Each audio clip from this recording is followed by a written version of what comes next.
ठीक, तो आगे चलिए हम आपको बता दें नेक्स्ट दूसरा पद आपको पढ़ा देते हैं आज। फिर इसके बाद जो शेष बचेगा अगले वीडियो में आपको मैं पढ़ाऊंगी। तो एक पद और आप पढ़ लीजिए। मन की मन ही माझ रही, कहिए जाय कौन पे उधो, नाही परत कहीं, अवधि आधार आशा मन की, तन मन बिथा सही। अब इन जोग संदेशनी सुनी सुनी, बिरहनी बिरह दही, चाहती हुती गुहारी जितही ते, उतते धार बही, सूरदास अब धीर धरई क्यों, मर ज्यादा न लही। अब देखिए इसमें जो गोपियां हैं श्री कृष्ण के, आपको मैं पहले इसका सारांश रूप में समझा दूं, इसके बाद मैं इसका अर्थ बताऊंगी। यानी श्री कृष्ण के प्रति अपने प्रेम की गहराई को अभिव्यक्त किया है। इस दूसरे पद में जो गोपियां हैं श्री कृष्ण के प्रति अपने प्रेम को क्या है, बहुत ही गहराई से अभिव्यक्त किया है, यानी प्रस्तुत किया है।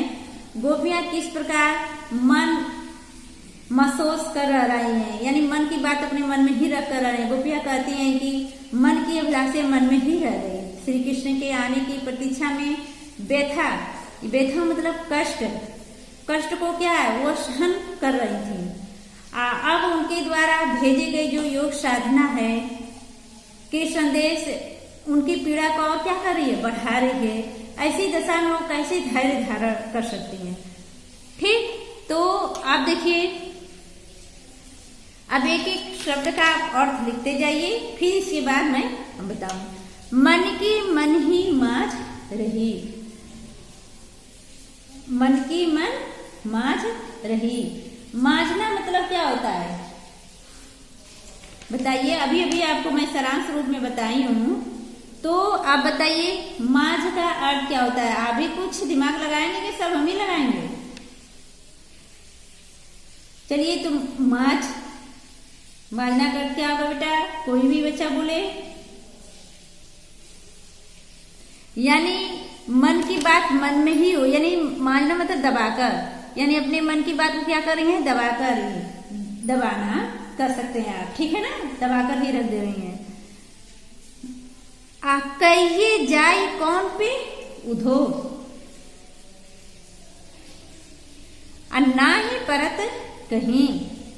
कहिए मतलब कहना, जाय मतलब जाकर, कौन मतलब कौन पे, उधो ना ही मतलब नहीं, परत मतलब समझ में आना, कहीं। अवधि आधार आशामन की, अवधि का अर्थ होता है समय, और आधार का अर्थ होता है आधार, आस का अर्थ होता है आशा, आमन का अर्थ होता है आने की। तन मन बिथा, बिथा का अर्थ, तन मन जानते ही हैं, बिथा का अर्थ होता है पीड़ा कष्ट, सही मतलब सहना। अब इन जोग संदेशनी, जोग मतलब जो जोग सुनाने आए थे, संदेशनी मतलब संदेश, सुनी मतलब सुन सुनकर, बिरहनी, बिरहनी मतलब गोपियों के लिए प्रयोग किया गया है। बिरह मतलब वियोग, दही, दही मतलब और बढ़ाना, धक्काना। चाहती, चाहती हुती गुहारी जिते, चाहती मतलब चाहती, हुती मतलब है, गुहारी मतलब कि जितना ही मतलब जितना। गुहारी का अर्थ होता है कि रक्षा के लिए वो जितना पुकारना चाहती हैं उतना पुकारती हैं। उत पे धार बही, जितसे मतलब जहां, जितते मतलब जहां से, उतते मतलब उधर से, आधार मतलब योग का जो प्रबल धारा होता है, वही मतलब बहना। सूरदास अब धीर, धीर का अर्थ होता है धैर्य, धरही का अर्थ होता है धारण करें या रखें। अमर ज्यादा, मर जाता का अर्थ होता है मर्यादा। न लही मतलब नहीं रही, मतलब नहीं रखना, यानी पार करना, लांघना। ठीक, तो अब इसका अर्थ देखिए। मन की मन ही माझ रही, गोपियां अपने प्रेम को श्री कृष्ण की समझ प्रकट न करने का कारण, यानी न करने के कारण वो क्या है, बहुत ही दुखी होती हैं। और दुखी होती हुई वो कहती हैं कि क्या करती हैं, माज रही मतलब अभिलाषाएं, यानी मन में अनेक प्रकार की अभिलाषाएं दबाकर उन्होंने रखा था कि अब देखिए गोपियां अपने प्रेम को श्री कृष्ण के समझ प्रकट न करने के कारण दुखी होती हुई कहती हैं कि मन की मन ही माज रही। कहते हैं कि क्या अभिलाषाएं, यानी हमारे मन की अभिलाषाएं मन में ही दबकर रह गई। माज का अर्थ क्या बताए थे? दबना। यानी मन की मन ही माज रही, यानी मन की अभिलाषाएं मन में ही दबकर रह गई। कहीं जाई कौन पीउधो नाही परत कहीं। अपने मन की व्यथा किससे जाकर कहें? अपने मन की व्यथा हे उधो, अपने मन की व्यथा किससे जाकर कहें? और प्रेम पीड़ा को दूसरे के सामने वो क्या है? प्रकट भी तो नहीं कर सकती।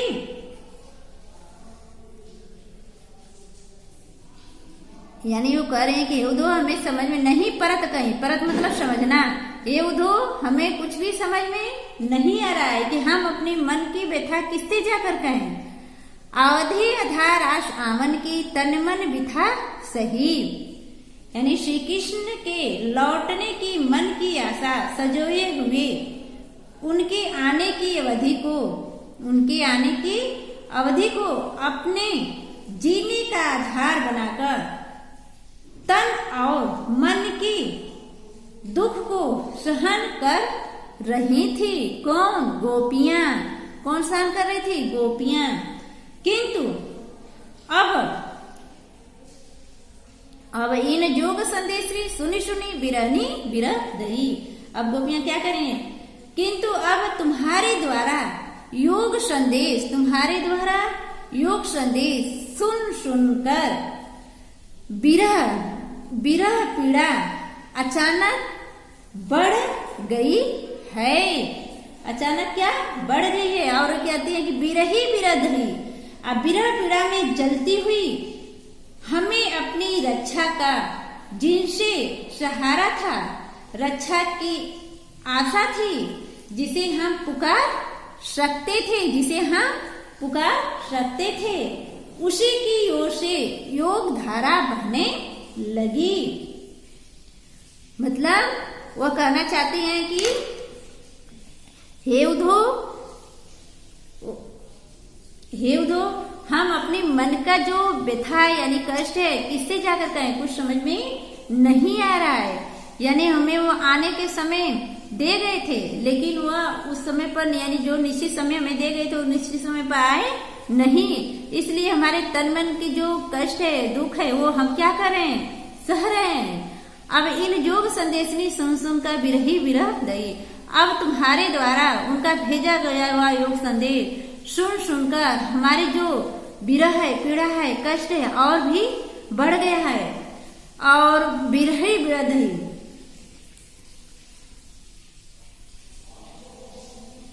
और वो क्या करें कि बिरह पीड़ा में जलते हुए वो क्या करें कि अपनी रक्षा का, यानी जिनसे मुझे आशा था कि हमारे आकर वो रक्षा करेंगे, हमारा सहारा बनेंगे, लेकिन अब उनसे कोई आशा नहीं है। लेकिन फिर भी वो कहते हैं कि हम जहां तक होता है चाहती होती गुहारी जितनी है, जितना हो सकता है उतना हम क्या करते हैं? उनको पुकारते हैं। जितना हो सकता है उतना उनको पुकार सकते हैं। उतते ही धार भैया, जितना हम उनको पुकारते हैं उतना ही उससे क्या है? योग की धारा बहने लगी। यानी जितना ही उनको हम अपने रक्षा के लिए पुकार रहे हैं, सहारा के लिए पुकार रहे हैं, उतना ही उनके ओर से योग संदेश की धारा बहने लगी। अब देखिए सूर्यदास अब धीर धर ही क्यों मर ज्यादा न लही। देखिए यहाँ पर जो गोपियां हैं उधर से कह रही हैं कि हमें पूर्ण आशा थी कि वह एक दिन क्या है अवश्य ही आएंगे और हमारी पीड़ा को क्या करेंगे? शांत करेंगे। और लेकिन फिर भी अपनी आशा के विपरीत उन्हें क्या है? योग संदेश भिजवा देते हैं श्री कृष्ण।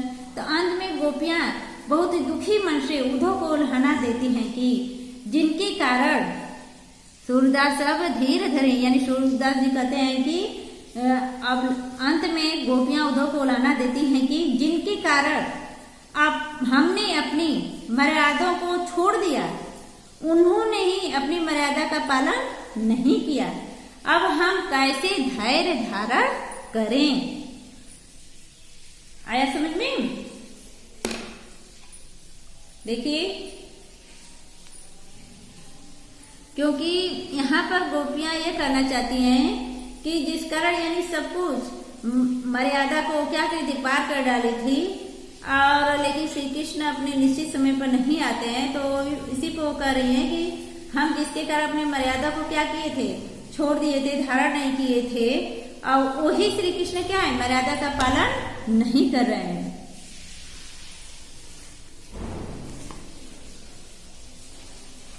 ठीक, तो आपने ध्यानपूर्वक सुना होगा। इसमें भी देखिए, अब इसमें भी अलंकारों का प्रयोग किया गया है। इसमें भी जो भाषा है सरल है, सरल है, साहित्यिक है। ठीक, तो इसमें आप समझ गए होंगे। तो बेटा आप अच्छे ढंग से आप पढ़ेंगे तो आज का आपका होमवर्क होगा, जो मैं पढ़ाई हूं उसी को अच्छे ढंग से रिवाइज आप करेंगे।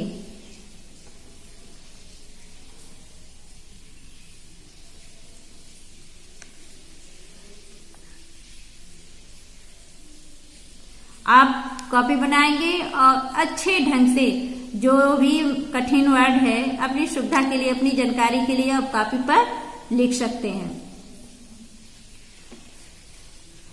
तो आज मैं इस वीडियो में बस यहीं तक, फिर हम नेक्स्ट वीडियो में अगले पद के साथ मिलेंगे। तब तक के लिए धन्यवाद।